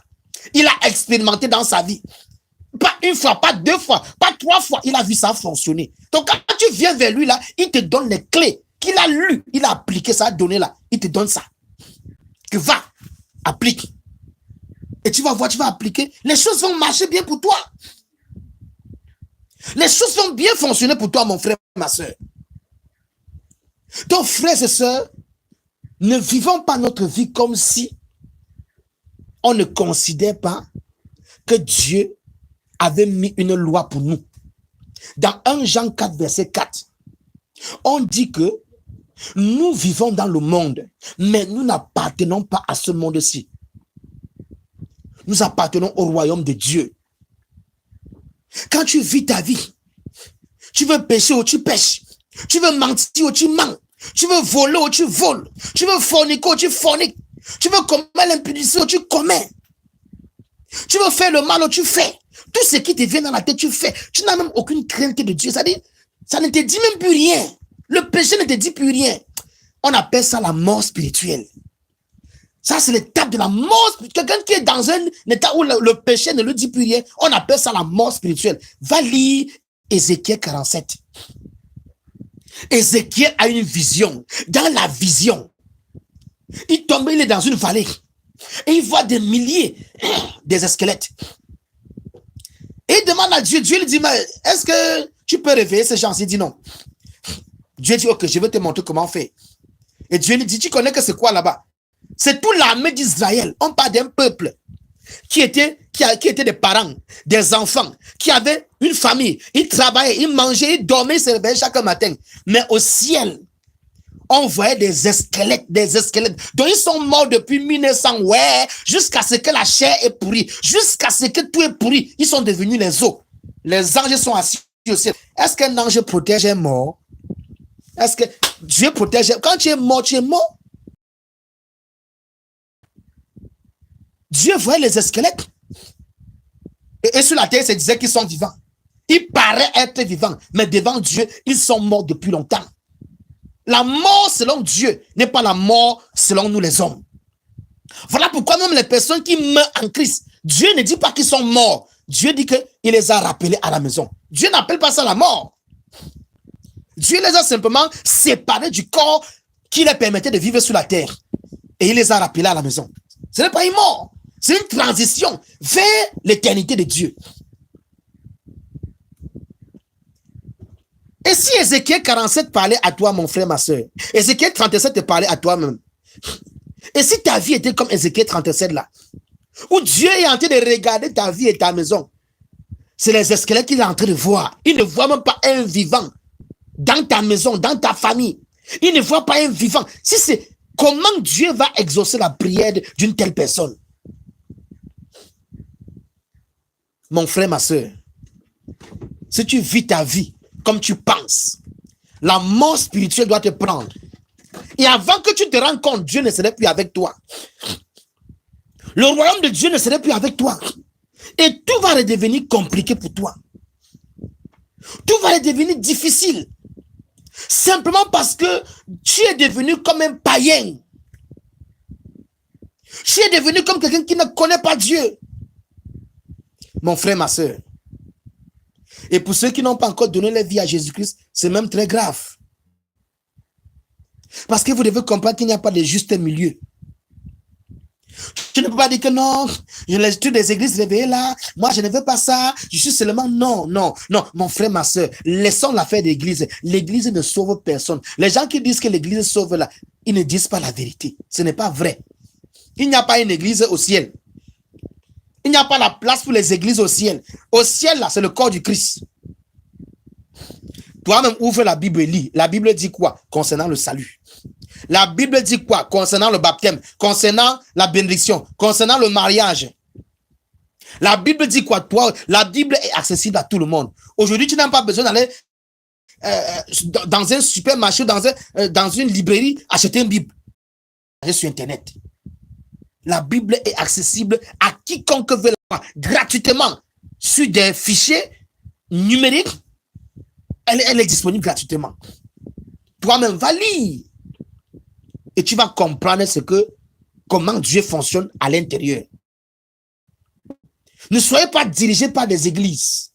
Soyez dirigés par Dieu, chers frères et sœurs. Je ne suis pas en train de vous pousser à vous rebeller contre vos églises. Ça, c'est différent. Je dis, ne soyez pas conduits par l'église, mais soyez conduits par la parole. Je crois que ce que je dis, c'est biblique. Dans Acte 19, on parle des Béréens. Paul est venu leur prêcher l'évangile. Ils ont dit à Paul, il n'y a pas de problème, nous sommes disposés à t'écouter. Mais nous allons étudier avec toi. Tout ce que Paul dit, eux aussi, ils ouvrent, ils regardent. Si Paul a cité un verset, les Béréens vont le chapitre pour voir est-ce que Paul a dit ça dans son contexte. Est-ce que Paul a bien... C'est-à-dire, Paul, est-ce que Paul... Ils vont chercher à comprendre tout là. Et après, ils vont dire, oui, Paul, tu as raison. On peut te suivre. Soyez des Béréens. Allez à la maison, après ce live, lisez Acte 19. Et soyez des Béréens. Vous allez voir comment Dieu va commencer à vous parler à vous aussi. À vous conduire. À vous utiliser pour bénir les gens qui sont autour de vous. Parmi ceux qui m'écoutent, il y a beaucoup qui sont des apôtres qui ne connaissent pas. Beaucoup sont des grands chantres qui ne connaissent pas. Beaucoup sont des évangélistes, mais ils ne connaissent pas encore. Beaucoup sont des pasteurs, mais ils ne connaissent pas. Beaucoup sont des grands hommes d'affaires comme Salomon, mais ils ne connaissent pas. Beaucoup sont des hommes puissants dans le domaine de la médecine, mais ils ne connaissent pas. Chers frères et sœurs, même notre destinée est cachée dans la présence de Dieu. Parce que c'est Dieu qui t'a donné une destinée. C'est quand tu es dans la présence de Dieu que même ton destin t'est révélé. Dieu ne peut pas te révéler ton destin loin de sa présence. Parce que ton destin, c'est la feuille de route que Dieu a écrite pour toi avant de t'envoyer sur la terre. J'ai l'habitude de dire, ce ne sont pas nos parents qui ont décidé de nous faire venir dans ce monde. Et ils ont décidé d'avoir un enfant. Et Dieu a choisi que ce soit nous, ces enfants-là. Un homme et il y avait une femme. L'homme libère des millions de spermatozoïdes qui correspondent à des millions d'individus. C'est à Dieu de faire le choix. Parmi les millions de spermatozoïdes là, qui doit aller féconder l'ovule. Et le jour là, c'est ton spermatozoïde qui allait féconder l'ovule. Voilà pourquoi tu es dans ce monde. Mais est-ce que tu sais que le jour que ton père t'avait mis dans le ventre de ta mère, vous étiez des millions? Vous étiez des millions. Des millions de spermatozoïdes. C'est pas moi, c'est la science qui dit ça. Vous étiez des millions.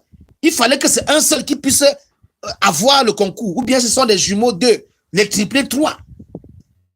Et tu penses que ce sont tes parents qui ont décidé? Ce ne sont pas eux, mon frère, ma soeur. Si tes parents décidaient de ne jamais avoir d'enfant, ou s'ils se rencontraient jamais, Dieu pouvait te faire naître dans une autre famille. Oui, Dieu pouvait te faire naître dans une autre famille. Et si c'est Dieu qui t'a fait venir, Est-ce que tu t'es posé la question? Pourquoi il t'a fait venir? Manger, dormir, boire, avoir une maison, avoir un terrain, avoir de l'argent, avoir des comptes bancaires. Est-ce que c'est pour ça que Dieu t'a fait venir?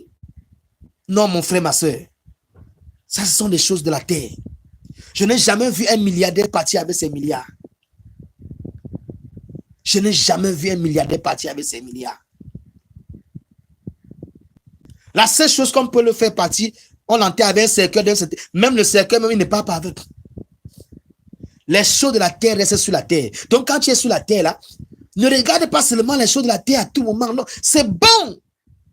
Ce n'est pas mauvais de prendre soin de soi sur la terre. Mais ce n'est pas la première chose à faire.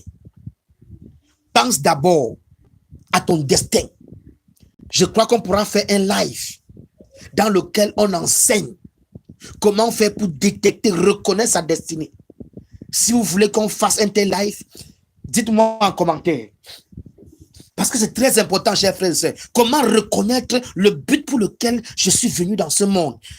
Comment reconnaître ma mission, ma vision? Comment reconnaître la raison pour laquelle je suis ici? Il y a un enseignement spécifique pour cela. Et pendant qu'on enseigne, Dieu peut ouvrir tes yeux. Tu détectes ton couloir et tu te positionnes. Parce que quand tu es aussi hors de ton couloir, c'est compliqué pour toi. Mais sinon, ce n'est pas l'objet de notre message aujourd'hui. Chers frères et sœurs, ne vivez plus votre vie sans tenir compte de la justice de Dieu.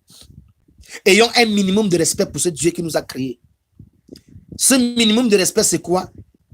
Quelles sont ses lois de vie, ses lois morales, si je peux le dire ainsi? C'est-à-dire, je ramène les choses spirituelles dans la morale. Quelles sont ces lois morales qui nous permettent de vivre sans l'offenser, sans le blesser? Est-ce que tu penses que tu peux mener une telle vie où tu plais à Dieu? Tout ce qu'il te dit de faire, tu fais. Tu te débrouilles à écouter sa voix. Et Dieu te laisse tomber, mon frère, ma soeur. Moi, je ne pense pas. Il ne le fera jamais. Parce que c'est un très, très bon père. Merci pour la personne qui t'apporte. Parce que c'est un très, très bon père.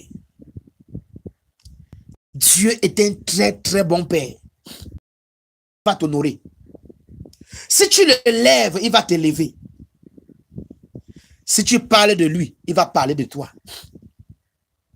Si tu fais son travail, il va faire ta part de travail. Si tu pousses sa voiture pour que ça puisse avancer dans ce monde-ci, là, il va pousser aussi ta part de voiture. Dieu travaille avec toi en fonction de comment toi aussi tu travailles avec lui, mon frère, ma soeur. Voilà comment Dieu travaille avec nous, mes chers soeurs. Ne vivez plus votre vie comme si vous n'avez pas été créé par un Dieu. Comme si vous êtes venu au monde de vous-même. C'est vrai, les temps sont durs. C'est vrai, vous traversez des temps difficiles. C'est vrai, vous avez des problèmes. C'est vrai, vous ne vous sentez pas bien. Mais ça n'empêche pas que la justice de Dieu soit la justice de Dieu. Si quelqu'un vit dans un pays, il est interdit de voler, comme cela est le cas dans tous les pays, et que tu as manqué de repas chez toi à la maison, tu te lèves, tu t'en vas chez le boutiquier, et tu te mets à ramasser des choses à l'intérieur pour ressortir, mais on va t'arrêter. Quand on va t'amener devant monsieur le juge, tu vas dire, monsieur le juge, mes enfants avaient fait 1 mois sans manger, ils avaient fait, c'est pour ça que je suis allé, j'ai pris des choses sans demander à quelqu'un. Monsieur le juge ne doit pas compatir à ta situation en fonction de la loi qui est devant lui. Même si lui, en tant qu'homme, il a pitié de toi. En fin de compte, il va dire, voici ce que la loi dit dans ce pays. On va te condamner parce qu'il est interdit, quelle que soit la raison, de toucher la chose d'autrui. C'est ça qu'on appelle la loi, mes chers frères. Dieu ne doit pas changer sa loi parce que tu traverses des temps difficiles. Dieu ne doit pas changer sa loi parce que tu vis des conditions terribles. Ça ne veut rien dire. Il est plus sage de s'aligner à Dieu même dans la douleur, comme Job, et de laisser Dieu nous élever au temps convenable. Est-ce que tu n'as pas lu l'histoire de Job? Je t'invite d'ailleurs même à lire l'histoire de Job, qui lui traversait des temps difficiles. Sa propre femme a dit à Job, maudit Dieu là, tu meurs. Quelle est cette histoire? Maudit ce Dieu, tu meurs. une manière de dire abandonne-le et vis comme tout le monde. Va voler comme tout le monde, Job. Manque comme tout le monde, Job. Tu n'es pas obligé de continuer à marcher avec Dieu dans la vérité alors que tu souffres. La famille souffre. Job a dit, je préfère mourir dans la justice de Dieu que de mourir loin de sa présence. Si sa justice pour moi doit être un joug amer, je préfère le porter. Je ne peux pas briser ce sceau. La femme de Job est morte. Et Job a survécu. Et la Bible dit Dieu lui a restauré au double de ce qu'il avait perdu. Chers frères et sœurs, notre Dieu que nous servons est un Dieu bon. Je vous assure. Et sa bonté, le fait même de vous dire que Dieu est bon là, c'est faible. C'est faible. Je crois que le mot bon est trop petit pour exprimer la bonté de Dieu.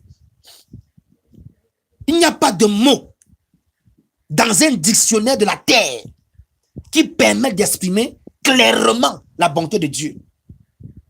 Pour dire quoi? Même dans la souffrance, il est avec toi. Sois patient, mon frère, ma soeur. S'il te plaît, sois patient. Notre Seigneur Jésus-Christ a souffert le martyre. Il est allé à la croix mourir pour des péchés qu'il n'a pas commis. Il a été bastonné pour des choses qu'il n'a pas fait. Il a été humilié pour des choses qu'il n'a pas commises. Est-ce que tout ce qu'il vivait là, la Bible dit, allez lire Ésaïe 10. Dans le livre d'Ésaïe, la Bible dit qu'il a plu. Ésaïe 3, je pense bien. Il a plu à l'Éternel de le frapper, c'est-à-dire de le juger. Est-ce que quand Jésus était à la croix, Dieu le Père pleurait? Non, mon frère, ma soeur, c'était la joie. Parce que la douleur qu'il traversait là, c'était pour que toi et moi, on soit sauvés aujourd'hui. Donc, il y a des douleurs dans la vie qui te permettent seulement, Dieu utilise les douleurs là pour ouvrir des portes dans ta vie et dans toute la génération qui va venir après toi, dans ta famille. Mais toi, tu ne connais pas. Le problème, c'est que tu considères l'absence de la présence de Dieu. Non, la douleur n'est pas toujours l'absence de la présence de Dieu. Il peut avoir douleur et Dieu est présent dans la douleur. Il peut avoir souffrance et Dieu est présent dans la souffrance. Dieu ne prend pas plaisir dans la souffrance, mais Dieu peut utiliser la douleur et la souffrance pour t'élever, pour te bénir et pour t'enseigner. Tout ce que Dieu veut, c'est que tu puisses voir les choses d'une manière divine. Dieu ne nous donne pas le droit d'apprécier les choses de nous-mêmes. Voilà pourquoi il dit, dans Colossiens 3, verset 17, tout ce que vous voulez faire, tout ce que vous voulez dire, tout ce que vous voulez entreprendre, faites-le au nom de Jésus. C'est-à-dire, faites-le selon la pensée de Jésus. Même dans ta souffrance, Dieu ne te donne pas le droit d'apprécier de toi-même ta souffrance. Qu'est-ce que Dieu dit sur ta souffrance? Ce que Dieu dit là, c'est déjà un médicament. La Bible dit dans le livre de Proverbes que la parole de Dieu est un médicament. Quand Job avait compris que Dieu ne peut pas le détruire et que tout ce qu'il traverse là, c'est pour la gloire de Dieu. Rien que cette connaissance était le médicament dans le corps de Job. Et ce médicament-là, Job l'a pris chaque matin jusqu'à ce qu'un jour, l'ordonnance que Dieu lui avait donnée était finie.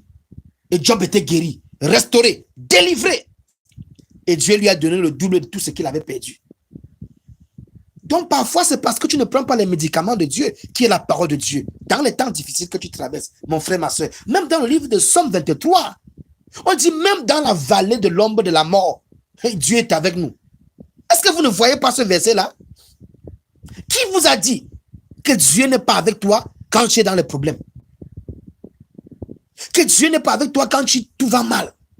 Est-ce que tu n'as pas lu dans la Bible, quand Dieu était couché dans la pirogue, la tempête voulait renverser tout le monde. Jésus était avec eux, non? Mais la tempête voulait renverser tout le monde.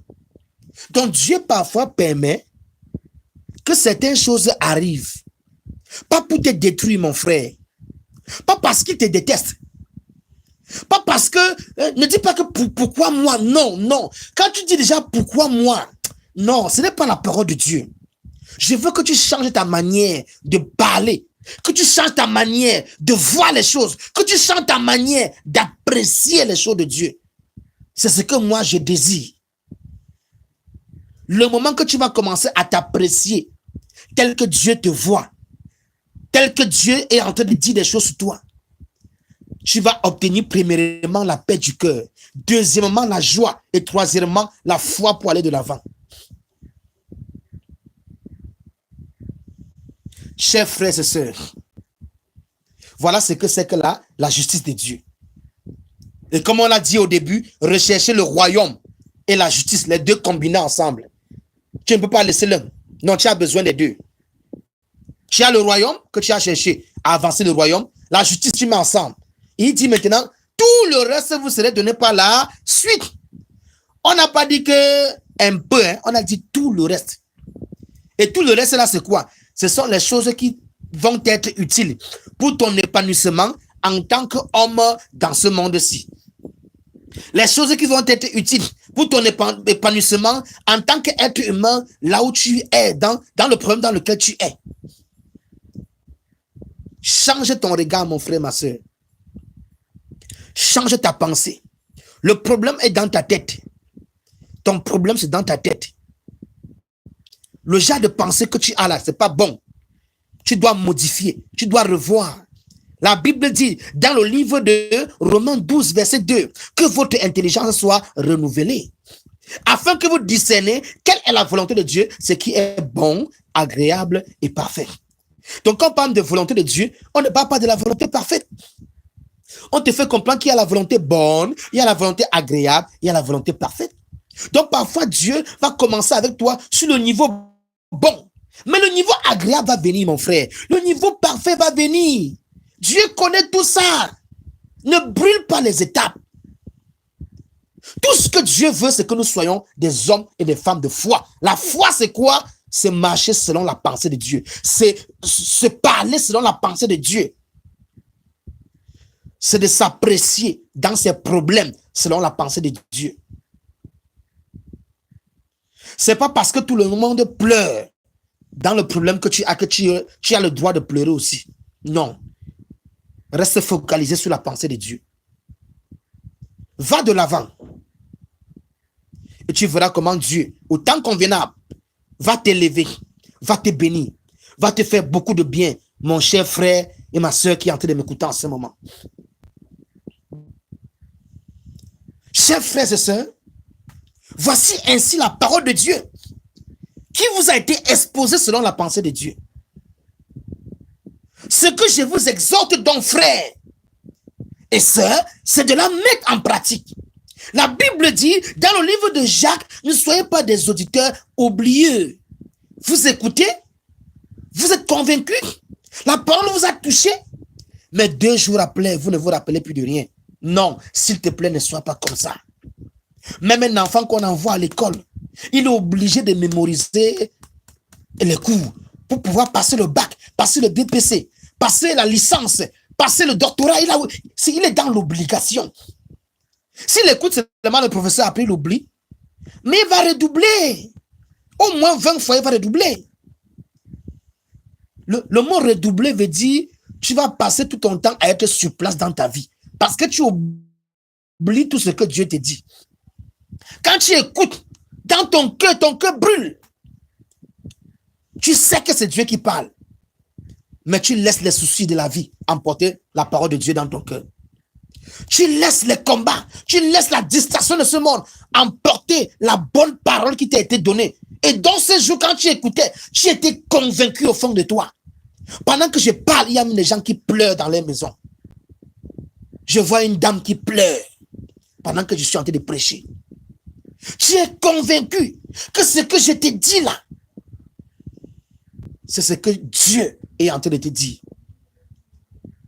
Mais une semaine après, tu ne te rappelles même plus de tout ça. Chers frères et sœurs, il y a aussi des efforts à faire pour mettre la parole de Dieu en pratique. Quels sont ces efforts? C'est de prendre des notes sur les parties importantes. Parce que le cerveau humain, selon l'étude scientifique, pour que ta mémoire retienne quelque chose, il faut la relire minimum 10 fois. À une certaine période. Minimum 10 fois. Pour qu'elle puisse la conserver. Parce que ton cerveau reçoit beaucoup d'informations. Donc, il faut avoir la culture de prendre des notes. La culture d'enregistrer un message. Quand un message t'a parlé, il faut avoir la culture de revenir, réécouter le message. C'est très important. C'est en le faisant que tu es en train de travailler pour le mettre en pratique. Sinon, tu ne peux pas simplement m'écouter comme ça et tout ce que j'ai dit, tu retiens en un coup et tu mets en pratique. Non. Il y a des choses que tu vas retenir, mais il y a d'autres que, voilà, ça doit t'échapper. Il faut réécouter. Et pendant que tu vas réécouter, ça va te redonner ces pensées que tu avais oubliées. J'ai insisté sur le point-ci parce que c'est un point important dans le corps du Christ aujourd'hui. Il y a beaucoup de prédications sur Internet. Il y a beaucoup de messages. Mais combien de personnes retiennent ce qu'ils lisent et ce qu'ils écoutent? Tu as fait déjà peut-être 10 ans dans une église. Mais tu n'as même pas encore mis la parole de Dieu à 3% en pratique. Tu écoutes chaque dimanche. Le dimanche prochain, avant que ça n'arrive, tu as tout oublié. Je t'en supplie, ne fais plus ça. Je t'en supplie. Si par dimanche, tu prends seulement une chose que tu vas coller à ta vie, en un an, tu vas voir que tu ne serais plus jamais la même personne. Je dis par dimanche, tu prends une, tu signes sous ça, que ça là, quoi qu'il arrive, je vais appliquer ça. En un mois, ça va faire 4 choses. En 10 mois, ça va faire combien? 4 fois, 10 fois 4, ça fait combien? 40. En 2 ans, en 3 ans, en 4 ans, tu serais carrément quelqu'un d'autre. Il y a des églises qu'on n'enseigne pas seulement le dimanche. On enseigne le dimanche, on enseigne le mardi, on enseigne le mercredi, on enseigne le vendredi, selon chaque église. Tu parles là-bas 3 fois par jour. Mais avant qu'on aille dans la prochaine séance, tu ne te rappelles plus de ce qu'on avait dit. Mais tu veux grandir comment dans ce genre de conditions? C'est pas possible, mon frère. C'est pas possible, ma soeur. Il y a des efforts personnels à faire pour grandir. Écouter est bon, mais mettre en pratique est mieux. Écouter est bon, mais mettre en pratique, c'est parfait. Je t'en supplie par les compassions de Christ. Mets-toi dans les conditions de mettre la parole de Dieu en pratique. Aménage des efforts, fais des efforts. Prépare-toi à cela. Exerce-toi à cela. Ne sois plus simplement celui qui écoute, mais sois aussi cette personne qui met en pratique. Et tu vas voir Dieu dans ta vie comme tu n'as jamais vu. Tu vas voir les anges de Dieu te protéger comme tu n'as jamais vu. Notre Dieu est bon, je vous dis la vérité. Il est amour, il est fidèle et il est miséricordieux. Le mot miséricorde, dans Jacques 2, verset 13, veut dire Dieu suspend parfois son jugement pour pouvoir t'amener à la prochaine étape. Ce message n'est pas pour te juger, n'est pas pour te condamner, n'est pas pour t'enfoncer dans la culpabilité. Non, non, non, non. L'évangile n'a jamais eu pour but de culpabiliser les enfants de Dieu. La Bible est claire dans Jean 8, verset 32. Vous connaîtrez la vérité et la vérité vous rendra libre. On n'a pas dit vous connaîtrez la vérité et va vous culpabiliser. Ne culpabilise pas, s'il te plaît. C'est une énergie qui n'appartient pas à Dieu. C'est un caractère qui n'appartient pas à Dieu. La culpabilité n'est pas biblique. En Christ, nous écoutons et nous avançons. Ce qui n'était pas bon, on laisse tomber. Ce qu'on n'a pas fait, on ne bavarde pas trop sur ça. L'essentiel, c'est de continuer la course. L'apôtre Paul a dit que la vie chrétienne, c'est comme une course. Quand quelqu'un court, quand des choses sont en train de se passer de gauche à droite, il ne regarde pas. Il faut arriver à la ligne d'arrivée rapidement. Pour ne pas avoir l'esprit de retard. Pour ne pas être dans la stagnation et la limitation. Il faut foncer vers l'objectif. Toi qui m'as écouté ce soir, ne culpabilise pas. Ce n'est pas un caractère de Dieu. Ne te morfonds pas. Rejette ce qui est bon. Prends ce qui est bien et avance. Rejette ce qui est mauvais, pardon. Rejette ce qui est mauvais, pardon. Prends ce qui est bon et avance. Là où il faut te repentir, repens-toi. Dieu n'aime pas les gens qui se culpabilisent. La culpabilité tue la foi. La culpabilité neutralise ta foi. La culpabilité attire les ondes des démons de venir t'oppresser et d'amplifier davantage tes erreurs dans ta pensée. Dieu n'est jamais venu pour condamner les gens. Il avait dit dans le livre de Jean, il vient premièrement pour les sauver, pour les délivrer. C'est ça la mission de Dieu. L'évangile n'est pas là pour condamner, mais pour rendre libre. À quoi sert de prêcher l'évangile à quelqu'un? Et après qu'on a fini, on a dit Amen. Et la personne reste dans la culpabilité. La personne reste pleurer pendant 1 an pour une erreur qu'il avait commise. Non, non, non, non, non, non. Ce n'est pas ça le Jésus que je connais. On pleure, vis vite et on avance. On pleure, vis vite et on avance. Ce n'est pas interdit de pleurer. On pleure, vis vite. On se lève, on avance. Le juste doit tomber, mais il doit se relever rapidement. Il avance. Dieu t'attend. Debout, pas couché. Dieu t'attend dans la joie, pas dans les larmes. Dieu t'attend avec un cœur en paix, pas dans un cœur rempli de culpabilité et de toutes ces choses-là. Chers frères et sœurs, voici ainsi la parole de Dieu qui vous a été livrée fidèlement, qui vous a été donnée fidèlement, selon ce qui est écrit dans la Bible, selon ce qui est écrit dans la pensée de Dieu. Tel que Dieu a écrit, je vous ai donné. J'ai fait ma part. À vous de faire votre part, chers frères et sœurs. Je veux prier maintenant pour les gens. Je veux prier maintenant pour tous ceux qui sont connectés. Je veux prier pour tous ceux qui sont connectés.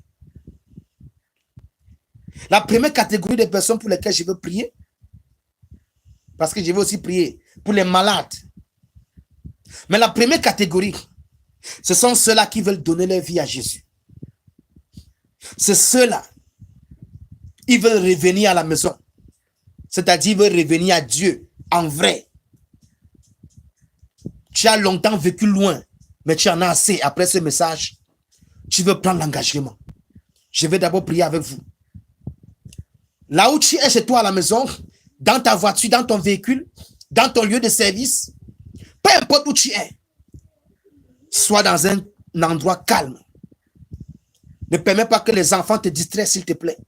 Si tu étais à côté des enfants, essaie de les calmer ou de te retirer.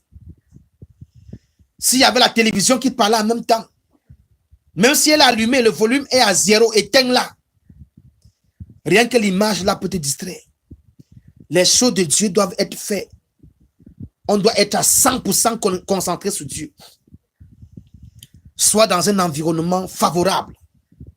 Et on va prier ensemble. Là où tu es à la maison, tu vas répéter après moi. Si tu peux te mettre à genoux, mets-toi à genoux. Peu importe la position que tu sens dans ton cœur, fais-le, sois libre. Ce n'est pas pour moi que tu le fais, c'est pour ton père. Et mon père aussi. Il m'a envoyé de venir te parler. Je t'ai parlé. Et maintenant, tu veux te réconcilier avec lui, pas avec moi. Je joue le rôle de pasteur, d'intermédiaire. En toi, je veux te reconnecter avec le Père. Le Dieu d'Abraham, d'Isaac et de Jacob. Le Dieu qui a marché avec les apôtres. Donc, c'est de lui que nous parlons. Tu te mets dans la position qui te plaît. Répète après moi maintenant. Seigneur Jésus, j'ai écouté parole ce soir et je demande pardon pour mon passé, pour tout ce que j'ai fait qui était désagréable à tes yeux. Comme le fils prodigue, moi aussi je reviens vers toi ce soir. Pardonne-moi mes erreurs. Pardonne-moi mes péchés. Pardonne-moi mes iniquités. Fais de moi un véritable enfant de Dieu. Lave-moi dans le sang de ton Fils Jésus-Christ. Fais de moi une nouvelle créature. Établis avec moi une alliance nouvelle et éternelle. Je confesse ce soir que je suis né de nouveau. Je confesse ce soir que je suis fils de Dieu. Je confesse ce soir que Jésus-Christ, Fils de Dieu, est le seul chemin du véritable salut. Et je te reçois dans ma vie, Jésus. Viens dans ma vie par ton esprit et accorde-moi l'opportunité d'être un enfant de ton royaume. Donne-moi la force de marcher dans ton royaume et dans ta justice. Au nom puissant de Jésus-Christ. Amen. Maintenant, c'est moi qui prie. Vous ne répétez pas. C'est moi-même qui va prier pour vous. Mais vous n'allez pas répéter. Je prie, vous ne répétez pas. Permettez que je me mette à genoux dans mon lieu de direct. Permettez que je prenne les dispositions pour me mettre à genoux. C'est très important. Père, au nom de Jésus, comme je fléchis les genoux devant toi, je te présente toutes ces personnes qui t'ont accepté ce soir. D'autres étaient dans l'église, mais ils sont revenus. D'autres n'étaient même jamais entrés, mais ils sont entrés désormais dans ton église. Je t'en supplie, papa. Accepte-les, reçois-les. Montre-les le chemin de ton royaume, de ta justice. Accorde-les le don de ton Esprit Saint. Que pendant que je prie, que certains soient baptisés du Saint-Esprit dans leur maison. Que certains reçoivent une fraîche onction du Saint-Esprit dans leur maison. Efface leur nom dans le livre de mort et réinscris-le dans le livre de la vie.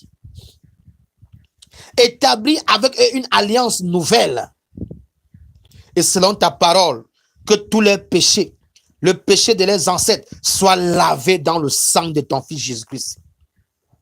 Dans ta grande miséricorde et dans ta grâce, fais d'eux des véritables enfants de Dieu.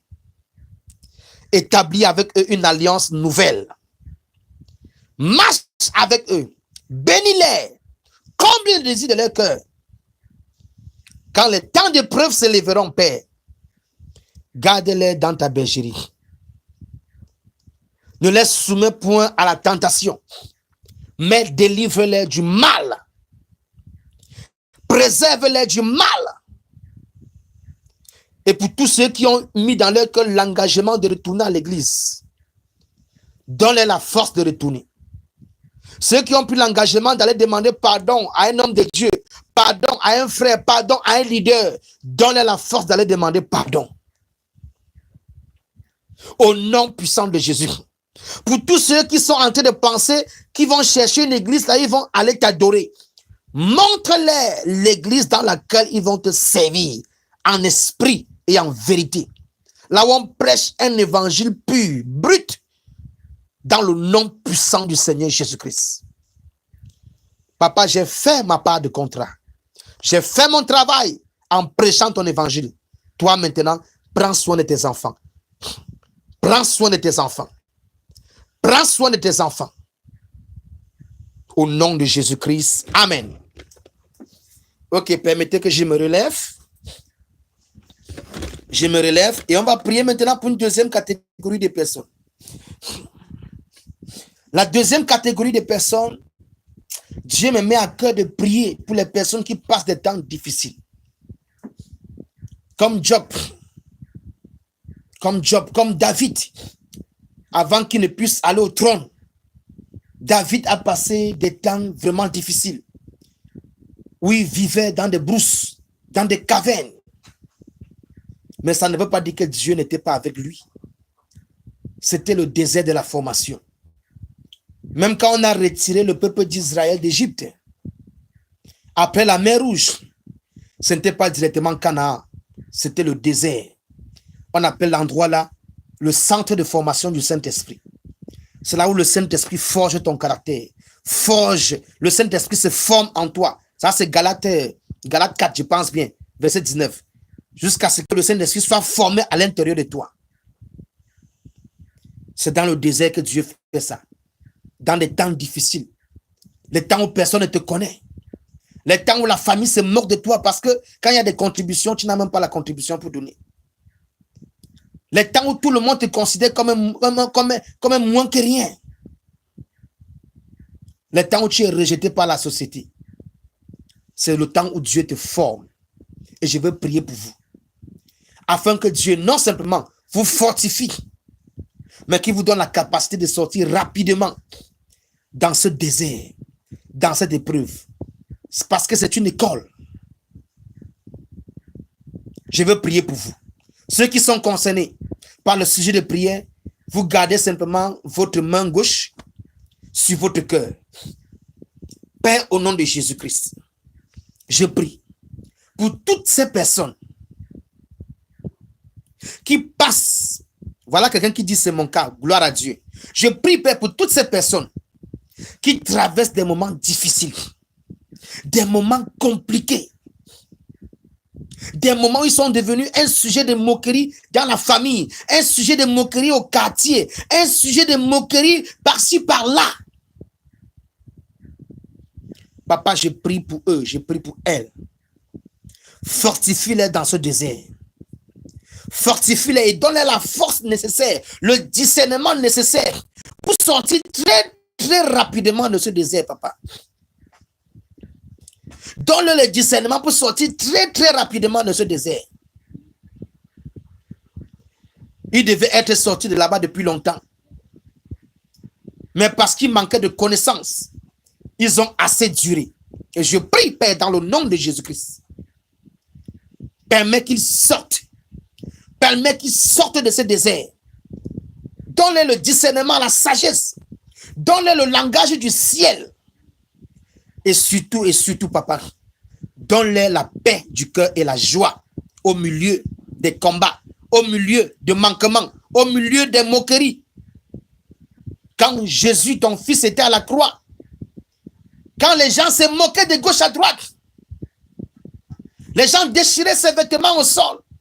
D'autres disaient, si tu es le roi des Juifs, délivre-toi toi-même là-bas. D'autres crachaient sur lui. Il les a regardés et il a prié vers toi. Père, aie pitié d'eux. Parce qu'il était resté dans la joie, malgré la croix dans laquelle il était. Il était resté attaché à toi. Père, je prie dans le nom de Jésus-Christ. Garde chaque personne qui était dans un désert, dans un temps de difficulté, dans la paix et dans la joie au nom de Jésus-Christ. Père, souviens-toi le jour que tu étais dans le jardin de Gethsémane et le lendemain tu devais aller à la croix. Tu as élevé ta voix, tu as prié au Père que s'il pouvait éloigner la croix devant toi. Tu as prié 3 fois, 2 fois. Le Père n'a pas répondu. La 3e fois, tu as dit qu'il soit fait selon la volonté du Père. Et il a envoyé des anges pour te fortifier. Papa, je prie pour ceux-là dont leur désert là, c'est un désert initié par toi pour les former, pour les travailler, pour les bâtir. Envoie des anges les fortifier. Que les anges les visitent dans les maisons maintenant. Au nom de Jésus. Que les anges les visitent dans les maisons maintenant. Recevez dans vos maisons les anges qui vous visitent, comme les anges avaient visité Jésus à Gethsémani pour le fortifier, comme les anges avaient visité Jésus dans le désert après la tentation de Satan, que les anges de Dieu viennent vers vous maintenant pour vous fortifier, pour vous fortifier, pour vous fortifier, pour vous fortifier et vous donner l'énergie spirituelle divine nécessaire pour traverser rapidement ce désert et entrer dans la terre promise. Pour traverser rapidement ce temps de finances, de sécheresse financière, de chômage chronique, des mariages qui veulent déjà voler en éclats. Papa, permet-leur de traverser rapidement ce désert et d'entrer dans la terre promise. Dans le nom de Jésus-Christ. Tiens la main de tes enfants. Tiens la main de tes enfants. Tiens la main de tes enfants. Tiens la main de tes enfants. Tiens la main de tes enfants. Et amène-les, Père, dans la prochaine étape de leur destinée. Dans la prochaine étape de leur vie. Je t'en supplie, Père. Fais-le pour ta gloire. Afin que ton nom soit glorifié, honoré. Au nom puissant de Jésus-Christ. Amen. Je vais prier pour une dernière catégorie de personnes. Ce sont des personnes qui sont malades physiquement dans leur corps. Ce sont des personnes qui sont malades émotionnellement dans leur cœur. Ce sont des personnes qui souffrent des douleurs. Nous croyons que notre Dieu est un Dieu de guérison. La même parole qui t'a amené au salut, c'est la même parole qui guérit. Le même Dieu qui t'a tendu la main et t'a pris dans les ténèbres et t'a ramené à la lumière, c'est le même Dieu qui guérit. Ce n'est pas deux dieux différents. Donc ce Dieu est là ce soir. Ce Dieu qui a parlé dans ton cœur jusqu'à ce que tu aies été convaincu que c'est lui-là. C'est lui qui guérit. Ce n'est pas moi l'homme de Dieu qui guérit, c'est lui. Il m'a donné une certaine grâce. Je vais déclarer par la foi. Et sa grâce en moi va sortir de moi, va venir te guérir. Dans d'autres cas, de manière souveraine, Dieu va outrepasser la grâce. Il va permettre que les anges de guérison te visitent en dehors de la grâce, au-delà de la grâce qui est en moi. Et va ôter ta maladie, va ôter ton problème et t'accorder une véritable guérison. Donc pour les personnes qui sont malades, posez votre main sur la partie où vous souffrez. Si vous avez mal au ventre, vous mettez la main sur le ventre. Vous avez mal à la tête, vous mettez la main sur la tête. Vous avez mal au dos, vous mettez la main un peu sur les côtés. Si vous ne connaissez pas là où vous avez mal, mettez simplement la main sur votre cœur. Si votre maladie est dans le sang, mettez la main sur votre cœur, simplement. Je vais prier maintenant pour les personnes malades. Père, je lève ma voix. Je prie maintenant pour toutes les personnes qui sont malades dans leur corps, malades émotionnellement, sentimentalement. Guéris-les maintenant au nom de Jésus. Guéris-les maintenant. Guéris-les maintenant. J'invoque l'onction.